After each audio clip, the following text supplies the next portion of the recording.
রহমতুল্লাহি ওয়া বারাকাতুহু। বিসমিল্লাহি ওয়ালহামদুলিল্লাহি ওয়াসসালাতু ওয়াসসালামু আলা রাসূলিল্লাহ ওয়া আলা আলিহি ওয়া আসহাবিহি ওয়া মান ওয়ালা ওয়া বা'দ। ফাকাদ ক্বালা আল্লাহু তাআলা ফিত তানসিলিল আজিজ ওয়া ফুরকানিহিল কাদীম। আউযু বিল্লাহি মিনাশ শাইতানির রাজীম।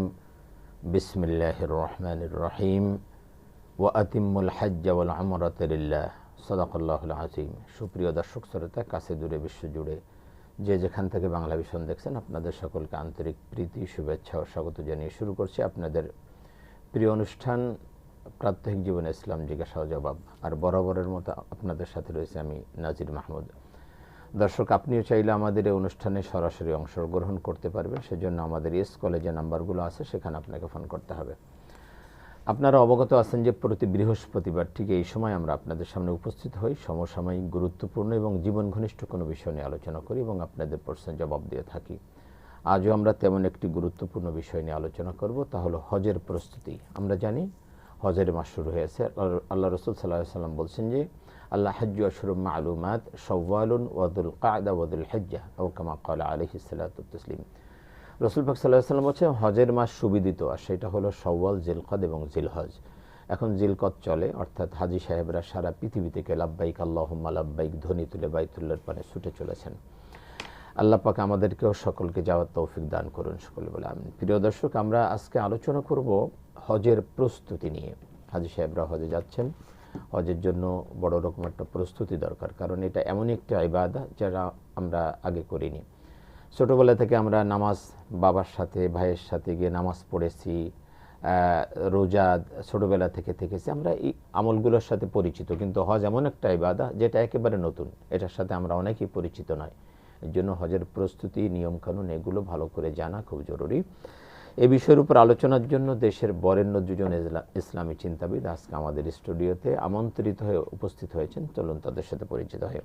আমার ডানে রয়েছেন বিশিষ্ট ইসলামী চিন্তাবিদ, শিক্ষাবিদ, গবেষক, লেখক অধ্যাপক ডক্টর মোহাম্মদ গোলাম রব্বানী, অধ্যাপক উর্দু বিভাগ, ঢাকা বিশ্ববিদ্যালয়। আসসালামু আলাইকুম ওয়া রাহমাতুল্লাহি ওয়া ওয়ালাইকুম আসসালাম ওয়া রাহমাতুল্লাহি ওয়া বারাকাতুহু। আমাদের সাথে আরও রয়েছেন উদীয়মান ইসলামী চিন্তাবিদ এবং শিক্ষাবিদ, গবেষক হযরত মাওলানা আহসানুল হাদী, সহযোগী অধ্যাপক, ফার্সি বিভাগ, ফার্সি ভাষা ও সাহিত্য বিভাগ, ঢাকা বিশ্ববিদ্যালয়। আসসালামু আলাইকুম ওয়া রাহমাতুল্লাহি ওয়া বারাকাতুহু। জি, মোস্ট ওয়েলকাম আপনাদেরকে।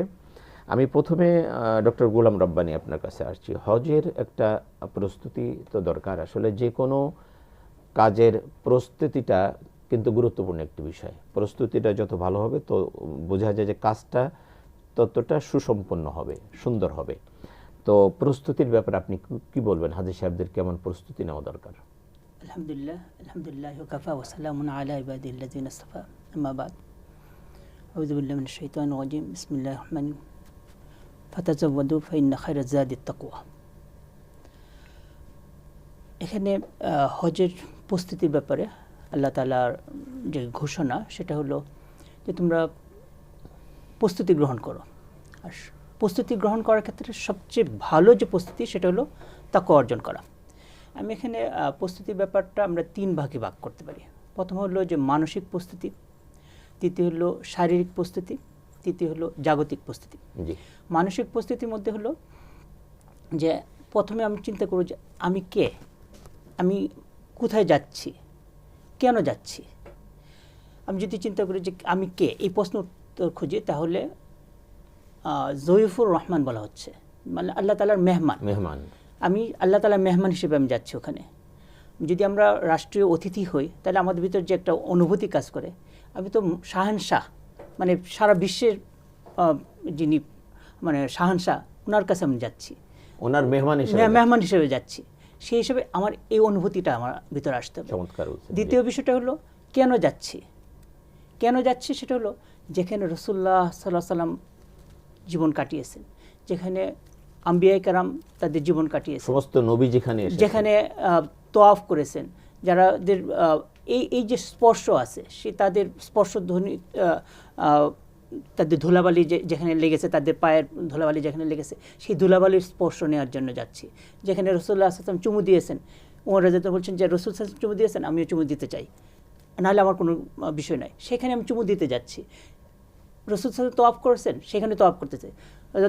হাজেরা ইয়ে করেছেন, সাই করেছেন, সেই সাইটা আমি করতে যাচ্ছি। এই যে এই জিনিসগুলো আছে, এই জিনিসগুলো আমার ভিতরে নিয়ে আসা। তৃতীয় হলো যে আমি এখানে যাবো, যাওয়ার পর আমি কী পাবো। যদি আমি হজ করতে পারি, আল্লাহ তাআলা যদি কবুল করেন, তাহলে মাবরুর হজ যদি হয় তাহলে জান্নাত। যদি আমি ফেরত আসি, তাহলে আমার জীবনটা চলবে আরও সুন্দরভাবে, আরও ভালোভাবে চলবে। আমার ভালোভাবে যদি জীবনটা চলে, তাহলে আমি জান্নাতের দিকে এগিয়ে যাব। এটা হলো মানসিক প্রস্তুতি। মানসিক প্রস্তুতি ছাড়া আমি যেটা আছে, মানসিক প্রস্তুতির মধ্যে আরও 2টা কাজ আছে। সেটা হলো আপনার হজ প্রশিক্ষণ। যে আমি যেহেতু এই জিনিসগুলো শিখতে হবে, এই জিনিসগুলো বোঝার জন্য হজ প্রশিক্ষণ যে সমস্ত জায়গায় হয় সেখানে যাওয়া। এই যে আমাদের অনুষ্ঠান আপনারা দেখতেছেন, এই ধরনের অনুষ্ঠানগুলি মানে দেখা, এমনভাবে বই পড়া। যেখানে আমাদের ছোট্ট একটা বই আছে, এরকম বই অনেক পাওয়া যায়, বাজার বই পাওয়া যায়। সেই বইগুলো সংগ্রহ করে প্রথম থেকে শেষ পর্যন্ত পড়া। আর অভিজ্ঞ ব্যক্তি যারা আছে তাদের সংস্পর্শে যাওয়া, তাদের কাছ থেকে পরামর্শ নেওয়া যে এইটা কীভাবে করতে হবে, এটা কীভাবে করতে হবে। এভাবে যদি আমরা প্রস্তুতি নিই, মানসিক প্রস্তুতিটা হয়ে যাবে। দ্বিতীয় আছে, সেটা হলো শারীরিক প্রস্তুতি। শারীরিক প্রস্তুতি মানে আমার সুস্থতার দরকার, ইবাদত করতে হবে। ইবাদত করার জন্য আমার সুস্থতার দরকার আছে। সেই জন্য যদি আমার কোনো এমন অসুস্থতা থাকে যেটা চিকিৎসা করানোর দরকার, সেটা করায় নিব। আর যদি আমার অসুস্থতা চলতে থাকে, যে চিকিৎসা চলতেছে, সেই জন্য প্রয়োজন ওষুধপত্র আমি নিয়ে নিব, ডাক্তারি প্রেসক্রিপশনটা আমি সাথে নিয়ে যাব। আর একটা জাগতিক প্রস্তুতি, সেটা হলো এই চমৎকার কথা বলছিলেন যে আমি প্রায় 1 মাসের বেশি ওখানে থাকতে হবে, 35-40 দিন। তো এর আগে আমি যে যাব, আমাকে এখানে খুব স্বাভাবিকভাবে জীবনযাপন করা, লং জার্নি না করা, এদিক সেদিক যে লং জার্নি করে নিজেকে অসুস্থ না বানানো, যে শারীরিক প্রস্তুতি যেটা বলে, এটা কিন্তু একটা মাথায় রাখা দরকার যে হজে যাওয়ার আগে আমি এদিক সেদিক। আমরা যখন যাই, ওখানে গাইড যারা আছে তারা বলে যে দেখেন কয়েকদিন পরে আমাদের হজ হবে। আমরা প্রথমত উমরা করি, উমরা করার পরে একটা নির্দিষ্ট মানে অনেকদিন গ্যাপ থাকে। এই গ্যাপের মধ্যে আমরা কিন্তু অনেক সময় এদিক সেদিক যাই। বিশেষ করে আমরা পাহাড়ে চড়তে চাই, আমাদের গাইড যারা থাকেন ওরা না করেন। কেন? পাহাড়ে চড়লে যদি আমি অসুস্থ হয়ে যাই, পা পিছলে যায় বা কোনো কারণে যদি সমস্যা হয়ে যায়, তাহলে তার পরে আমি হজ সুন্দরভাবে করতে পারবো না। এটা আরেকটা হলো জাগতিক প্রস্তুতি, যে কথা বলতেছিলাম। জাগতিক প্রস্তুতি হলো যে আমি এর মধ্যে আমি 1 নম্বর বলবো ভালো এজেন্সি, হজ এজেন্সি সিলেক্ট করা। না হলে দেখা যাবে যে আমার হজের কাজগুলো অনেক এলোমেলো হয়ে যাবে। আর জাগতিক প্রস্তুতির মধ্যে এটা হলো যে আসবাবপত্র যেগুলো আছে, ব্যাগের জিনিসপত্র যেগুলি কিনা দরকার, নিত্য প্রয়োজনীয় যে সমস্ত জিনিস আছে, সেই জিনিসগুলো কী কী নিতে হবে না নিতে হবে, এগুলো অভিজ্ঞ যারা আছেন তাদের সাথে পরামর্শ করে, অথবা যে সমস্ত গাইড বই আছে সেখানেও বলা থাকে, সেগুলিতে নেওয়া। আরেকটা প্রস্তুতির মধ্যে আছে, সেটা হলো যে পরিবার পরিজনের যে খরচ যেটা আছে, সেই খরচটা কিন্তু ব্যবস্থা করে যাওয়া। যদি কোরবানি করার ব্যাপার হয়, কোরবানির ব্যবস্থা করে যাওয়া, যদি কেনাকাটা মানে বাজার করে দেওয়া দরকার থাকে, এটাও কিন্তু প্রস্তুতির একটা অংশ। এবং প্রয়োজনীয় যে সমস্ত টাকা প্রয়োজন আছে, সেই টাকাগুলো নিয়ে যাওয়া। এখন তো অনেক সময় টাকা আমরা গ্রহণ করতে চাই না, ক্রেডিট কার্ড বা অন্যান্য কার্ডও ব্যবহার করা হয়, সেগুলোর প্রস্তুতি নেওয়া। এভাবে যদি আমরা প্রস্তুতি নিই শারীরিকভাবে, মানসিকভাবে এবং জাগতিকভাবে, তাহলে ইনশাল্লাহ যে কথা বলতেছিলেন যে আমাদের প্রস্তুতিটা যদি ভালো হয়, ইনশাল্লাহ আমাদের হজটা ভালো হবে এবং আল্লাহ তাআলা ইনশাল্লাহ কবুল করবেন। ধন্যবাদ। আমি ইনশাল্লাহ আপনার কাছে আবার আসবো। আমি মাওলানা আহসানুল হাদী, আমি আপনার কাছে আসছি। স্যার চমৎকার বলছিলেন যে এই যে আমরা যাচ্ছি দুইফুর রহমান বলা হয়, মানে রহমানের মেহমান হিসেবে যাচ্ছি। এটা চমৎকার একটা অ্যাড্রেস। রাসূল পাক সাল্লাল্লাহু আলাইহি ওয়াসাল্লাম বলছেন যে আল হাজ্জুল আম্মার ওয়াফদুল্লাহ, হাজি সাহেবরা উমরাকারীরা আল্লাহর সম্মানিত মেহমান। সুতরাং তারা যে দোয়া করবে আল্লাহ পাক সেই দোয়া কবুল করবেন। তারা ইস্তেগফার করবে, ক্ষমা চাইবে, তো আল্লাহ ক্ষমা করে দেবেন। এরকম একটা অবস্থা তাদের। এই যে বাংলাদেশ থেকে এবার বোধহয় ৭৪,০০০ সামথিং এরকম গেছে, ৭৪-৭৫ হাজার হাজি সাহেব যাচ্ছে। আমি যদি একটু চিন্তা করি যে বাংলাদেশে প্রায় ১৮-১৯ কোটি মানুষ আছে, তার মধ্যে থেকে মাত্র ৭৪,০০০ আল্লাহ পাক সেইখানে আমাকে কবুল করেছেন। হাজি সাহেবদের চিন্তা করা দরকার যে এত মানুষের মধ্যে থেকে মাত্র ৭৪,০০০ মানুষ হজে যেতে পারতেছে, আমি তার একজন, তাই না? আমি তার একজন। এটা আপনি কিভাবে দেখবেন যে এই যে আল্লাহ পাক আমাকে মেহমান হিসেবে কবুল করলেন, আমাকে যাওয়ার সুযোগ করে দিলেন। কত মানুষের তো আমার চেয়ে বেশি টাকা আছে, কত মানুষের তো আমার চেয়ে বেশি শক্তি আছে, কত মানুষের তো আমার চেয়ে বেশি উপকরণ আছে, তারপরেও তারা যেতে পারছে না। কিন্তু আল্লাহ পাক আমাকে যাওয়ার তার মেহমান হিসেবে আমাকে আল্লাহ পাক কবুল করেছেন। এই অনুভূতিটা যদি আপনি একটু বলতেন। যে খুব চমৎকার আসলে একটি বিষয়, কারণ চাইলেই বা টাকা থাকলেই হজ কিন্তু করা যায় না। আমরা আমাদের সমাজে দেখতে পাই বহু মানুষ আছে যারা অনেক কোটিপতি, অনেক টাকা তারা জীবনে কামিয়েছেন, কিন্তু হজ না করেই কিন্তু চলে গিয়েছে। বছরে কিন্তু ২-১ ইউরোপেও কিন্তু গিয়েছে। এই জন্য আল্লাহ নবীর একটি সতর্কতা বাণী দিয়ে আমি আমার বক্তব্যটি শুরু করছি। আল্লাহ নবী বলেছেন, মা ওয়াজাদ ওয়াজাদা সাআতান ওয়ালাম ইয়াহুজ্জা, যাকে আল্লাহ সামর্থ্য দিল এবং সে হজ করলো না, তো ফালা আলাইহি আই ইয়ামুতু ইয়াহুদিয়া ওয়ালা নাসরানিয়া, সে ইহুদি হয়ে মরবে, নাসারা হয়ে মরবে, কিন্তু সে মুসলমান হয়ে মরতে পারবে না। এই জন্য হজের জন্য যে একটা মানসিক ইচ্ছা, প্রস্তুতি, আপনার ভেতরে দৃঢ় সংকল্প, এটা যদি না থাকে তাহলে আসলে হজ করা সম্ভব হয় না। এবং আমরা আরেকটি বর্ণনায় পাই, যখন হযরত ইব্রাহিম আলাইহিস সালাম এবং ইসমাইল আলাইহিস সালাম, ওয়া ইয ইয়ারফাউ ইব্রাহিমু ওয়া ইসমাইলু কাওয়াইদা মিনাল বাইতি ওয়া ইসমাইল রব্বানা তাকাব্বাল মিন্না ইন্নাকা আনতাস সামিউল আলিম, তারা উভয়ে আল্লাহর কাছে দোয়া করলেন যে আল্লাহ আমাদের এই ঘর নির্মাণকে আপনি কবুল করেন। তখন আল্লাহ নির্দেশ দিলেন ওয়া আযযিন ফিন নাসি বিল হজ, আপনি মানুষের ভেতরে হজের আজান দেন। হযরত ইব্রাহিম আলাইহিস সালাম ওই পাশের আবু কোবায়েস পাহাড়, এখন যেখানে ওই সৌদি বাদশার যে প্যালেস দেখা যায়, তিনি এই পাহাড়ের উপরে উঠলেন এবং সেখান থেকে তিনি মানুষের উদ্দেশ্যে তিনি আজান দিলেন। আল্লাহ তাআলা সেই আজান ওই সময় পৃথিবীতে অবস্থিত তো সকল মানুষের বটেই, এমনকি যারা আলেমে আরওয়াতেও অবস্থান করছে তাদের কর্ণকুহরেও আল্লাহ তাআলা সেই আজান পৌঁছে দিয়েছেন। এবং ওই আজান শুনে যারা এই আজানে সাড়া দিয়ে তালবিয়া পাঠ করেছে, লাব্বাইক আল্লাহুম্মা লাব্বাইক লাব্বাইক লা শারীকা লাক লাব্বাইক ইন্নাল হামদা ওয়ান নি'মাতা লাকা ওয়াল মুলক লা শারীকা লাক, এই তালবিয়া যারা পাঠ করেছেন আল্লাহ তাদের ভাগ্যেই হজ লিপিবদ্ধ করেছেন। তো এটা কিন্তু একটা মারাত্মক ব্যাপার। আমরা নিঃসন্দেহে বুঝতে পারছি যে আল্লাহর মেহমান যাদেরকে করেছে তারা ইচ্ছাকৃতভাবে আল্লাহর মেহমান হয়নি, বরং আল্লাহ যদি তাদেরকে ডাক না দিতেন তাহলে কিন্তু তারা কখনোই এই মেহমান হতে পারত না। তো এই জন্য আমাদের স্যার যে আলোচনাটি শুরু করেছিলেন এর সাথে যুক্ত করে আমি কিছু কথা বলবো, কারণ স্যার একটি কোরআন শরীফের আয়াত তিনি স্যার বলেছেন ওয়াতাজাওয়াদু ফাতাজাওয়াদু ফাইন্না খায়রাজ যাদিত তাকওয়া, তোমরা পাথেয় সংগ্রহ করো, সর্বোত্তম পাথেয় হচ্ছে তাকওয়া, পরহেজগারি। তার মানে বোঝা গেল আমাদের এইখানে প্রস্তুতি বা পাথেয়র দুটো অংশ। একটা হলো আমাদের এই জাগতিক যে প্রস্তুতিগুলো আছে, এবং আয়াতটা যে কারণে নাজিল হয়েছিল যে সিরিয়া এবং ইয়ামান এবং মিশরের ওই এলাকা থেকে কিছু লোক হজ করতে আসতো তৎকালীন সময়ে, এবং দেখা যেত তারা ঠিকমতো টাকা পয়সাও সাথে নিত না, না নিয়ে তারা বলতো যে আমরা আল্লাহ ভরসা, আমরা আল্লাহর উপর তাওয়াক্কুল করে যাচ্ছি। সেখানে গিয়ে তারা ভিক্ষাবৃত্তি করত এবং মানুষের সমস্যার কারণ হতো। তখন আল্লাহ এই আয়াত নাজিল করে জানিয়ে দিয়েছেন যে না, এই ভিক্ষাবৃত্তি এগুলো ওখানে চলবে না। কাজে আমরা যারা যাচ্ছি আমাদেরকে মনে রাখতে হবে যে আমরা সৌদি আরবে যাব, আমাদের স্যার বলেছেন যে ভালো এজেন্সি ঠিক করা, এবং এজেন্সির বাইরেও কিন্তু অনেক কিছু খরচাদি কিন্তু আমাদের রয়েছে বা হয়ে যায়, বা টুকিটাকি অনেক কিছু লাগে। তো আর আল্লাহ তো এটা বলেছেনই যে ওয়ালিল্লাহি আলান নাসি হিজ্জুল বাইতি মান ইসতাতা ইলাইহি সাবিলা, যার ওই ঘরে যাওয়ার সামর্থ্য আছে তার উপরেই হজ ফরজ।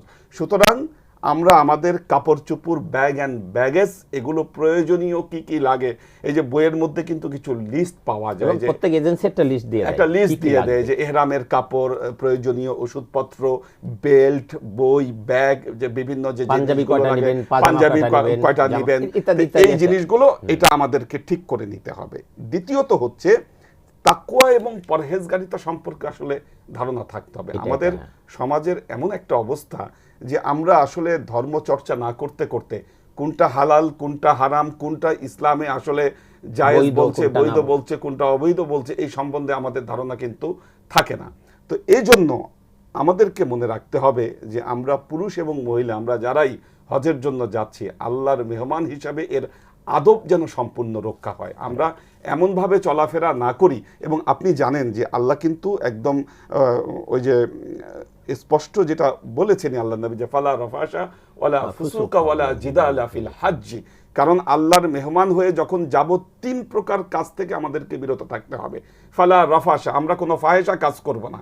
এখন দেখা যাচ্ছে যে আমাদের এই যে এই আধুনিক যে জগতে আমরা অ্যান্ড্রয়েড ফোন ব্যবহার করছি, তো আমরা ফেসবুক স্ক্রল করছি, সেখানে একটা খারাপ ছবি চলে আসলো, আমরা কিন্তু ফাহেশার মধ্যে লিপ্ত হলাম।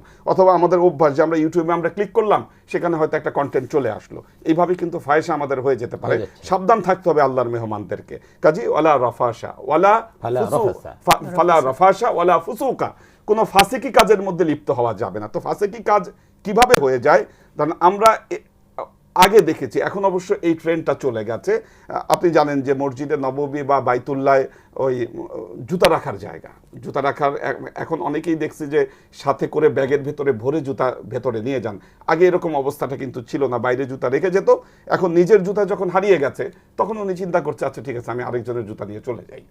এগুলা কিন্তু হজের আল্লাহর মেহমান হিসাবে এই কাজগুলো করা যাবে না। অথবা আমরা দোকান থেকে কোনো কিছু কিনলাম, কিন্তু ইচ্ছাকৃতভাবে আমি কোনো কিছু না দিয়ে আমি চলে আসলাম, অথবা আমি সেটার মূল্য পরিশোধ করলাম না, এই ধরনের কোনো কাজ যেন আমাদের দ্বারা সংগঠিত না নিষিদ্ধ হয়। কোনো কাজ, নিষিদ্ধ কোনো কাজ করেন। কারণ আমি আমার অভিজ্ঞতা থেকে আমি একটা জিনিস বলি, 2008 সালে আমি সেবার হজে গিয়েছিলাম। আপনার এই হজে যাওয়া থেকে আমি শুনবো, একটা ফোন নিয়ে শুনবো। দর্শক আসসালামু আলাইকুম। হ্যালো, ওয়ালাইকুম সালাম। জি, কে বলছেন, এই কোথা যে থেকে? কুরআন শরীফের সূরা যুখরুফের 44 নম্বর আয়াতে বলতেছে যে কুরআন থেকেই তোমাকে প্রশ্ন করা হবে। তাহলে এই যে আমরা বিভিন্ন ফাজাইল আমলের বই থেকে যে আমল করি, তাহলে আমরা কি উত্তর দেব? কি প্রশ্ন করা হবে একটু আবার, সরি? মানে সূরা যুখরুফের 44 নম্বর আয়াত বলতেছে কুরআন থেকেই তোমাকে প্রশ্ন করা হবে। মানে যে হাদিসের বইগুলি, ঠিক আছে, কোরআন থেকে প্রশ্ন করা হবে। তাহলে আমরা যে এই যে ফাজাইল আমল, এই যে আচ্ছা আচ্ছা, ঠিক আছে, আপনি তিরমিজি, আচ্ছা আমরা প্রশ্ন পেয়েছি, ইনশাআল্লাহ উত্তর দেবো। জি জি, আপনি 2008 সালের কথা জি, বলছেন। তো 2008 সালে যখন হজে গিয়েছিলাম তখন দেখেছিলাম বাইতুল্লাহ আমাদের একজন বাংলাদেশের একজন হাজি, মহিলা হাজি, তিনি বাইতুল্লাহ পকেট মেরেছেন, এবং পকেট মারার কারণে বাইতুল্লাহর যে সিসিটিভি আছে সেখান থেকে এই তারা লোকেট করেছে তার হাতে মোয়াল্লেমের বেল্ট ছিল। বেল্ট থাকার ফলে তাকে লোকেট করে পরবর্তীতে তাকে পুলিশ গ্রেফতার করে এবং তার হাত ইয়া করে দেশে পাঠিয়ে দেয়। তো এই যে বিষয়গুলো আমাদের কেউ কেউ বাংলাদেশে আছে যে এই উদ্দেশ্যেই যায়, এটা করা যাবে না কখন, আস্তাগফিরুল্লাহ। এবং অনেকে আছে, এইবারও আমি দেখেছি লাস্ট যে মানে ঈদের পরে অনেকে ব্লেড নিয়ে যায় কাবা ঘরের গিলাফ কাটার জন্য। তো এই যে কাবা ঘরের যে গিলাফ, ওখানে কিন্তু সর্বক্ষণিক কিন্তু সিসি ক্যামেরার কিন্তু একটা তাদের পর্যবেক্ষণ থাকে, এবং একজন মহিলাকে আমরা দেখেছি যে গ্রেফতার করে নিয়ে গিয়েছে এই কারণে, কারণ সে ব্লেড দিয়ে ওই কাবা ঘরের গিলাফ কাটবার চেষ্টা করেছিল। সুতরাং আমাদের যে এই বিষয়গুলো আমাদেরকে জানতে হবে যে আমাদের কি সেখানে আসলে করা উচিত হবে, কি করা না উচিত হবে। কারণ উনি মনে করছেন যে আমি তো বাইতুল্লাহর গিলাফ এটা কেটে আনলে আমার জন্য বরকত হবে, অথচ বাইতুল্লাহকে হেরেম ঘোষণা করা হয়েছে, সেই জায়গার কোনো কিছু আমার জন্য আমি হালাল করতে পারবো না, সব কিছু আমাকে সাবধান থাকতে হবে। সেজন্য আমাদের মনে রাখতে হবে যে এই প্রস্তুতি স্বরূপ কোরআনের একটি আয়াত আমি বলছি, ফাসআলু আহলা যিকরি ইন কুনতুম লা তা'লামুন। যদি কোনো কিছু সম্পর্কে তোমাদের ধারণা না থাকে, কোনো কিছু যদি তোমরা না বুঝে থাকো, তাহলে আহলে যিকির যারা আছে তাদেরকে জিজ্ঞাসা করো, তাদের কাছ থেকে, যারা জানে বুঝে এটা কনফার্ম হও। আর বিশেষ করে আল্লাহর মেহমান যাবেন, আবার কবে যাওয়ার সুযোগ পাবেন কি পাবেন না তার কোনো ঠিক ঠিকানা নাই। সেজন্য হজে যাওয়ার আগে এর মাসলা মাসাইল, বিধি বিধান, কতগুলো এর ফরজ রয়েছে, কতগুলো ওয়াজিব রয়েছে, কি সুন্নত রয়েছে, এই বিধি বিধানগুলো কিন্তু জেনে আমাদের জন্য গেলে আমাদের সহজ হবে সেই যাত্রা। চমৎকার বলছিলেন। আমি ইনশাআল্লাহ আবার আপনার কাছে আসবো, একটা ফোন নিয়ে আসবো। দর্শক আসসালামু আলাইকুম। আসসালামু আলাইকুম। ওয়ালাইকুম আসসালাম ওয়া রাহমাতুল্লাহ। জি, কি বলছেন? আসসালামু আলাইকুম। ওয়ালাইকুম আসসালাম, কে বলছেন, কোথা থেকে বলছেন? জি, আমি দুটি বিষয়ে প্রশ্ন করতে চাই। জি,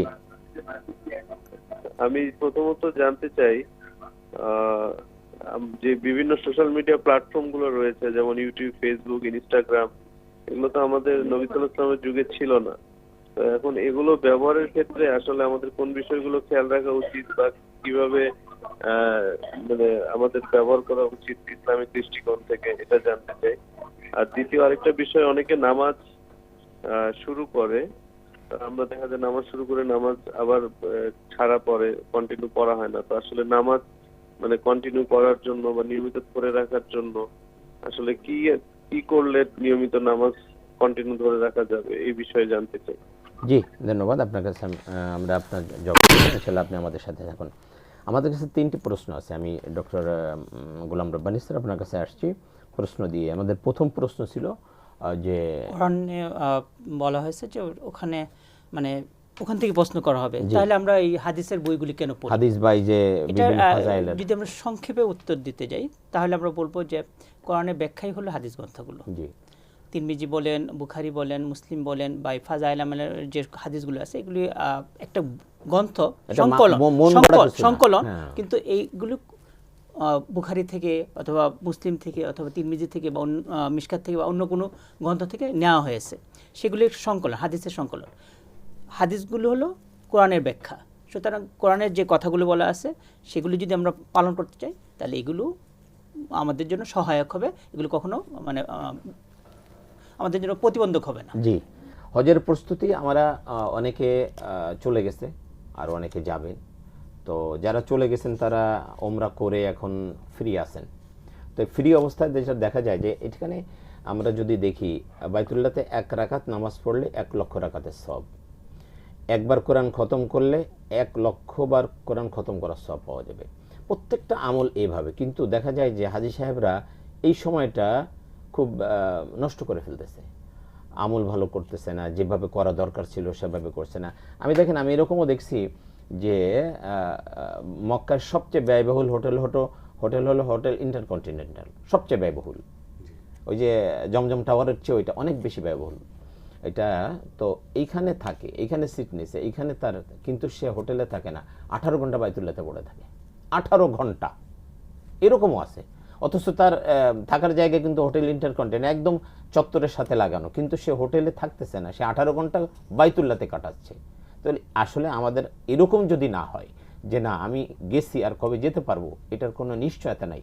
সুতরাং আমি আল্লাহ যখন আমাকে আসার সুযোগ করে দিয়েছেন, এই সময়টাকে কাজে লাগানো, এই সময়টা আমরা কি করতে পারি? এই যে ওমরা করে এখন আমরা অনেকে আছে গল্প করতেছে, বেহুদা সময় নষ্ট করতেছে, অথবা আপনি যেটা বলছেন মিডিয়ার সাথে, অর্থাৎ সোশ্যাল মিডিয়া নিয়ে ব্যস্ত হয়ে আছে, কি বলবেন তাদের জন্য? যে দেখুন, আসলে আমাদের মূল কনসেন্ট্রেশনটা দিতে হবে বাইতুল্লাহ, কারণ বাইতুল্লাহর যে রহমত, আল্লাহ যেটা বলছেন ইন্না আউওয়ালা বাইতিন উদিয়া লিন-নাস লাল্লাযী বিবাক্কাতা মুবারাকাও ওয়া হুদাল লিল আলামিন, এই যে ঘরটা, এটা পুরো বিশ্ববাসীর জন্য তো এটা হেদায়েত স্বরূপ।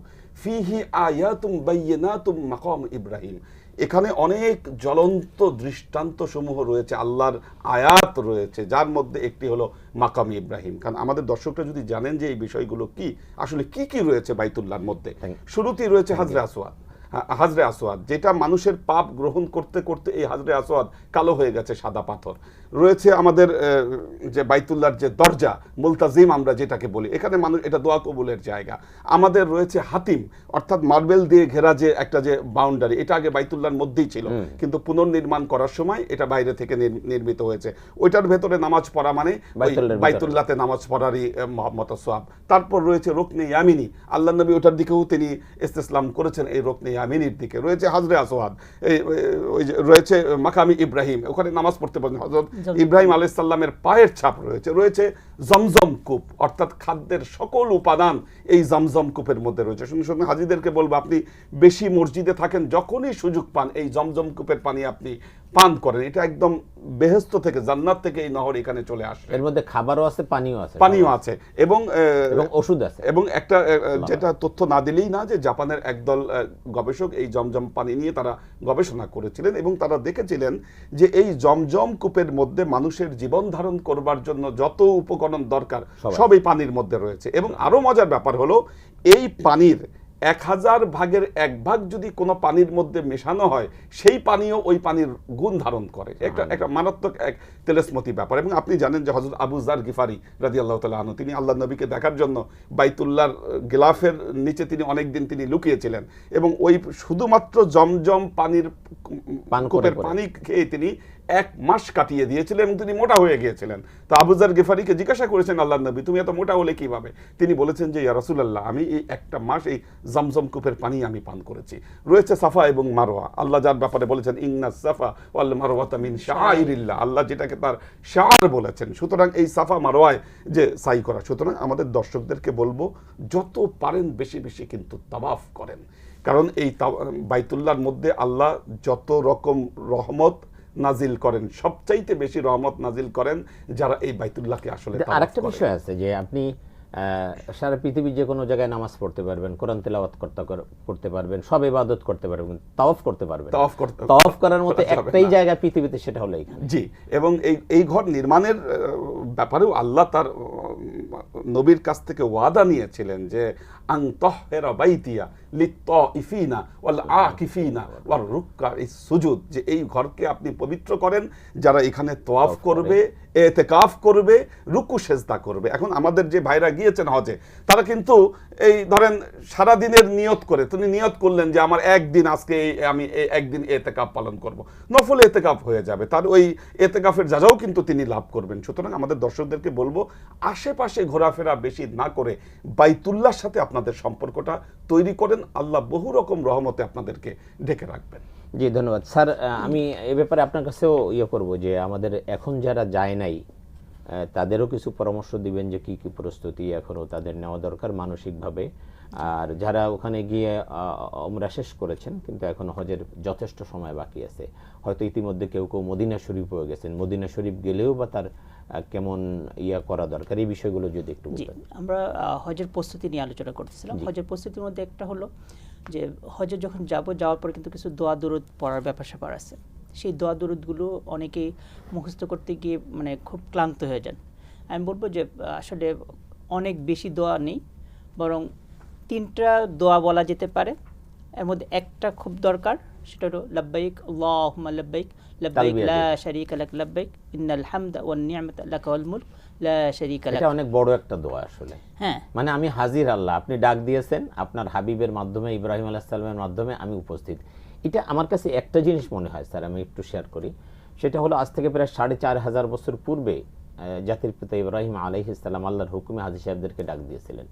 আর একজন হাজী সাহেব বাংলাদেশ বলেন, আমেরিকা বলেন, যেখান থেকে এই ডাকে সাড়া দিয়ে লাব্বাইক আল্লাহুম্মা লাব্বাইক বলে রওনা দেয়, আমার মনে হয় স্থান কাল সময় সব ভেদ করে মনে হয় ওইখান থেকে জাতির পিতা ইব্রাহিম আলাইহিস সালাম ডাক দিচ্ছেন, আর এই মানুষটা সেই ডাকে সাড়া দিয়ে ছুটে চলে এসেছে যে আমি হাজির আল্লাহ, আমি হাজির, আপনার দরবারে আমি হাজির, আপনার কোনো শরিক নাই, আপনি সমস্ত কিছুর মালিক, সব ক্ষমতা আপনার, আমি আপনার দরবারে হাজির।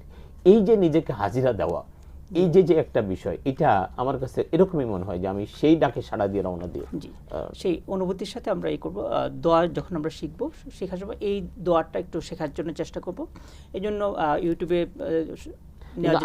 ব্যক্তির মাধ্যমে হতে পারে দোয়াটা আমরা সুন্দর করে শিখবো। একটু দুঃখের বিষয় যে অনেক হাজী সাহেব আছে এই তালবিয়াটাও পড়তে পারে না। এটাকে বলবো যে 100 দোয়া লাগবে না, একটা দোয়া, জাস্ট এই দোয়াটাই আমাদের প্রয়োজন, এছাড়া আর কোনটা সবচেয়ে বড়। হ্যাঁ, এটাই প্রয়োজন। এর বাহিরে 2টা আছে। একটা হলো যখন আমরা তওয়াফ করি তখন রব্বানা আতিনা ফিদ দুনিয়া হাসানাতাও ওয়া ফিল আখিরাতি হাসানাতাও ওয়া কিনা আযাবান্নার, রুকনুল মিনিট থেকে হাজরুল আসওয়াদ পর্যন্ত এই দোয়াটার কথা বলা আছে। আরেকটা কি আছে, যখন আমরা তওয়াফ শুরু করব, বিসমিল্লাহি আল্লাহু আকবার লা ইলাহা ইল্লাল্লাহু ওয়া লিল্লাহিল হামদ, বিসমিল্লাহি আল্লাহু আকবার, বিসমিল্লাহ বললে হবে, শুধু বিসমিল্লাহ বললে হবে। তাহলে এই 3টা মানে দোয়া ছাড়া আর কোথাও কোনো দোয়া একটা দোয়ার ব্যাপারে বলা হয়েছে, জি আরেকটা ব্যাপারে বলা হয়েছে, সেটা হলো আরাফাতের ময়দানে লা ইলাহা ইল্লাল্লাহু ওয়াহদাহু লা শারীকা লাহু লাহুল মুলকু ওয়া লাহুল হামদু আলা কুল্লি শাইইন কাদির।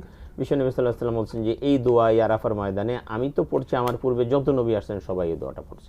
এটা একটা তো এই যে আপনি চমৎকার একটা কথা বলছেন যে অনেক বেশি দোয়া শেখার দরকার নেই, আপনি পারছেন না 3-4টা দোয়া অন্তত শিখে নিন। আর বাকি যে দোয়াগুলো আছে সেগুলো আমরা বাংলায় বললেও হবে, মনে মনে বললে হবে, যদি আরবি আমার জানা থাকে তাহলে আরবিতে বললে হবে, বা অন্য কোনো ভাষায় বললে হবে, বা আমার অনুভূতি দিয়েও যদি আমি প্রকাশ করতে পারি তাহলেও হবে। যে কোনোভাবে আমি যদি দোয়া করি সেই দোয়াগুলি। স্যার একটা প্রশ্ন নিয়ে আসি। জি দর্শক আসসালামু আলাইকুম। হ্যালো আসসালামু আলাইকুম। আসসালামু রাহমাতুল্লাহ। যে কে বলছেন, কোথা থেকে বলছেন? আমি শোভন বলছি নেত্রকোনা থেকে। জি আপনার প্রশ্ন। স্যার, একজন অন্য ধর্মের লোক মুসলিম ধর্ম গ্রহণ করেছে, জি, এবং হুজুরের মাধ্যমে সমস্ত নিয়মকানুন মেনেই, জি, এবং কোর্টে এফিডেভিট করে নামও চেঞ্জ করা হয়েছে। এখন ওনার বয়স 35 বছর, ওনাকে কি খতনা করাইতে হবে না না করালে চলবে? জি ধন্যবাদ সুমন ভাই, আমরা জবাব দেব। স্যার খতনার বিষয়টা হলো যে এটা হলো একটা সুন্নত বলা যায়, হযরত ইব্রাহিম আলাইহিস সালাম থেকে এটা প্রচলিত, কিন্তু এটা ফরজ কিছু না। যদি ডাক্তার বলে যে হ্যাঁ করানো ভালো, আমরা জানি যে ডাক্তারদের দৃষ্টিতে এই খতনা করানোর দ্বারা অনেক উপকার পাওয়া যায়। এই উপকার পাওয়ার জন্য যদি আমরা এটা করানো হয় নিষেধ হবে না, কিন্তু জরুরি কিছু না, কারণ এটা ফরজ না, হ্যাঁ সুন্নত পর্যায়ে। তবে খতনা করার মধ্যে অনেক উপকার আছে, শারীরিক অনেক উপকার এখানে আছে, জি জি অনেক উপকার রয়েছে। সুতরাং পারলে এটা করে ফেলানো ভালো। জি। এটা যেহেতু সুন্নাত, একটা কথা মনে রাখবেন সবাই, এটা একটা কমন সূত্র, সেটা হলো যত সুন্নাহ আছে, যত ফরজ আছে, শরীয়তের যত বিধান আছে, এর মধ্যে কল্যাণ আছে। কল্যাণ আছে বিধায় এটা সুন্নাহ, কল্যাণ আছে বিধায় এটা ফরজ, কল্যাণ আছে বিধায় আল্লাহ পাক এটা করতে বলছেন। এবং এখন কিন্তু আর জি একটা তথ্য একটু দেই যে এখন কিন্তু ইউরোপে বা আমেরিকায় আপনি উন্নত দেশগুলোতে যত শিশু জন্মগ্রহণ করে হসপিটাল থেকে তাদেরকে হ্যাঁ, খতনা জন্ম করায় হওয়ার দেয়। পরে তাকে খতনা করা যায়। কারণ অনেক কমপ্লিসিটি কিন্তু পরবর্তীতে কিন্তু এই খতনা না করার কারণে হয়ে যায়, এগুলো তৈরি হয়। যার কারণে এটা চমৎকার একটা তথ্য দিচ্ছেন যে এটা জন্মের সাথে সাথে তাদেরকে খতনা করা যায়। আরেকটা হলো যত হারাম আছে, যত মাকরু আছে, যত কিছু নিষেধ করা হয়েছে ইসলামে, সব কিছুর মধ্যে অকল্যাণ আছে। মানুষের অকল্যাণ আছেই আছে, দুনিয়া এবং আখিরাতের অকল্যাণ আছে।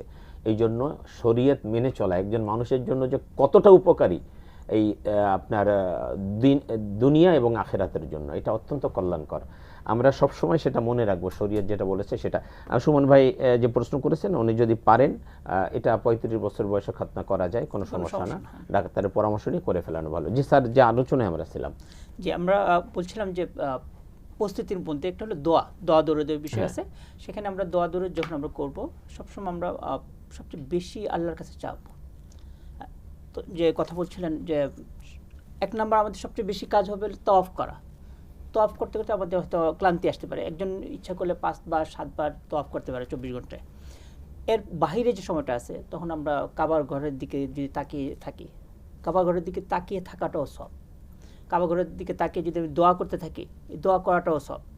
যদি আমি এই পানিটা খেলাম, এই পানি খাওয়ার মধ্যে এটাও সব। আমি যখন আমরা বাসায় যখন খাওয়া দাওয়া করি, তখন যদি এখান থেকে পানি নিয়ে গিয়ে যে ওখানে যদি আমরা খেতে পারি, সবসময় যদি জমজমে পানি খেতে পারি, তাহলে এটা আমরা সবের কাজ হলো, আমার সুস্থতার বিষয়টাও হলো। আর কি আছে, অনেকে দেখা যায় যে অতিরিক্ত নফল উমরা করেন। হাদিসের যে ভাষ্যটা সেটা হলো এক সফরে একাধিক উমরা না করা। বিশেষ করে আয়েশা মসজিদ থেকে যারা করেন, এ ব্যাপারে দুইটা মত আছে। একটা কথা বলে যে না, এটা আসলে বিশেষ অবস্থার জন্য কারো কারোর জন্য অনুমতি ছিল, এটা সবার জন্য অনুমতি নাই। আবার কেউ কেউ বলেন যে হ্যাঁ করা যাবে। এই যে আয়েশা মসজিদে দৌড়াদৌড়ি না করে এই সময়টা যদি আমি কোরআন শরীফ তেলাওয়াত করি, এই সময়টা যদি আমি তওয়াফ করি, এই সময় যদি আমি অন্য কাজ করি, তাহলে একটু বেশি লাভ হবে। আর সবচেয়ে যে বিষয়টা হলো যে আপনার যখন নেক কাজ করতে হবে, গুনাহ থেকেও বাঁচতে হবে। গুনাহ থেকে বাঁচার মধ্যে যেমন একটা সোশ্যাল মিডিয়া থেকে দূরে থাকা একটা আছে, ঝগড়াঝাটি না করা, এটাও কিন্তু অন্য হ্যাঁ। আবার একটা অনেকের ভিতরে একটা অহংকার একটা কাজ করে যে আমি এত টাকা দিয়ে প্যাকেজে আসছি, এখানে কেন এই সুযোগটা দেওয়া হবে না, কেন এটা দেওয়া হচ্ছে না, ওদেরকে ফল দেওয়া হচ্ছে, ওদেরকে এই খাবার দেওয়া হচ্ছে, আমাদেরকে কেন দেওয়া হচ্ছে না। এই যে অভিযোগ করাটা আছে, এটা বলা হয়, বুজুর্গ তিনি বলেন, কেউ যদি আল্লাহর মেহমান হওয়ার পরে যে সে যদি অভিযোগ করে, তাহলে কি আল্লাহর ব্যবস্থাপনার উপর সে অভিযোগ করতেছে। সে মানে আল্লাহ যে মেহমানদারি করতে সেটাতে সে সন্তুষ্ট না। তাহলে এমনও হতে পারে যে আল্লাহ তাআলা তাকে পরবর্তীতে আর ডাকবেন না, এমনই হয়। কিন্তু আমরা চেষ্টা করব যেন আল্লাহর মেহমান হিসেবে প্রত্যেকটা কাজ যেন আল্লাহর সন্তুষ্টির দিকে থাকে, আর কারো কষ্ট যেন না হয়। আমি যার সাথে ঝগড়া করতেছি সেও তো আল্লাহর মেহমান, আরেকজন আল্লাহর মেহমানের সাথে আমি তো ঝগড়া করতে পারি না। আমি নিজেকে শুধু আল্লাহর মেহমান ভাববো তা না, সবাইকে ভাবতে হবে। জি ধন্যবাদ, চমৎকার বলছিলেন। আমি একদম শেষ প্রান্তে চলে এসেছি, আপনি যদি 30 সেকেন্ডে আমাদের আজকের ব্যাপারে কিছু বলেন। জি, আমাদের দর্শকদেরকে বলবো, নিজেকে পরিবর্তন করে ফেলুন। যারা আল্লাহর ঘরের মেহমান হয়েছেন, তাকওয়া পরহেজগারিতার পথে অগ্রসর হন, ফরজ নফল এই ইবাদতগুলো শুরু করে দেন, এবং হজ সম্পর্কে যথেষ্ট তথ্য আপনারা অর্জন করবার চেষ্টা করুন। আর আল্লাহর যে পরম করুণা, এটা লাভ করার জন্য আপনি হজের যাত্রা শুরু করুন। চমৎকার বলছেন আপনারা দুজন। প্রিয় দর্শক, আমরা অনুষ্ঠানের শেষ প্রান্তে চলে আসি। আমি গোলাম রব্বানী স্যারের শেষ কথাটা, যে অনেকের মধ্যে অহংকার চলে আসে, আমি এই ব্যাপারে একটু কথা বলে শেষ করতে চাই। আমরা অনেকে 13 লক্ষ টাকার প্যাকেজে যাই, অনেকে 5 লক্ষ টাকার প্যাকেজে যাই। এই জন্য ওইখানে যাওয়ার পরে কেউ 5 স্টারে থাকতেছে, কেউ নর্মাল হোটেলে থাকতেছে। এইখানে কিন্তু একটা মানসিকভাবে একটা ইয়ে থাকে যে আমি অনেক টাকা দিয়ে হজে আসছি, মানে একটু মনের মধ্যে একটু কেমন বড় মেয়া ভাব মনে হয়। আল্লাহ পাক বলছেন এটা হবে না, এটা হজে চলবে না, আরাফার ময়দানে চলে যাওয়া। আরাফার ময়দানেও কিন্তু স্পেশাল কিছু তাবু আছে, কেউ স্পেশাল তাবুতে থাকতেছে, কেউ নর্মাল তাবুতে থাকতেছে। আল্লাহ বলছেন এটাও হবে না, এখানে এটা চলবে না। হজের মৌসুমে হজে আসছে, এটা সবাই সমান, সবাই আল্লাহর মেহমান। আল্লাহ বলেন যে এবার আসো মুজদালিফায়।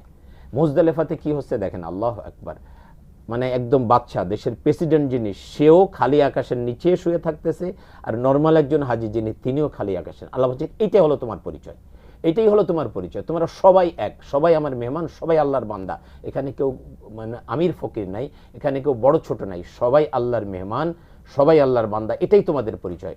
এই জন্য মুজদালিফাতে সবাই রাতের বেলায় সারা রাত খোলা আকাশের নিচে খালি একটা মাদুর বিছিয়ে শুয়ে আছে, একদম দেশের প্রেসিডেন্ট সেও এখানে এইভাবে শুয়ে আছে। এটাই তোমার পরিচয়, আল্লাহ পাক এটাই চান, ভিতর থেকে সমস্ত অহংকার দূর করে দাও। শেষ কথা বলবো যে আমরা যতটা পারি সময় বাইতুল্লাহতে কাটানোর চেষ্টা করি, আমরা হোটেলে না থেকে এদিক সেদিক ঘোরাফেরা না করে আমরা বাইতুল্লাহতে সময়টা কাটানোর চেষ্টা করি, দেখবেন এর মধ্যে ফায়দা আছে। আল্লাহ তৌফিক দান করুন। আল্লাহ আমাদের সকলকে অন্তত একবার হলেও হজে যাওয়ার তৌফিক দান করুন। আপনাদের সকলের ইহকালীন পরকালীন কল্যাণ কামনা করে আগামী অনুষ্ঠান দেখার সাদর আমন্ত্রণ জানিয়ে আজকের মতো বিদায় নিচ্ছি। আল্লাহ হাফিজ। আসসালামু আলাইকুম ওয়া রাহমাতুল্লাহি ওয়া বারাকাতুহু।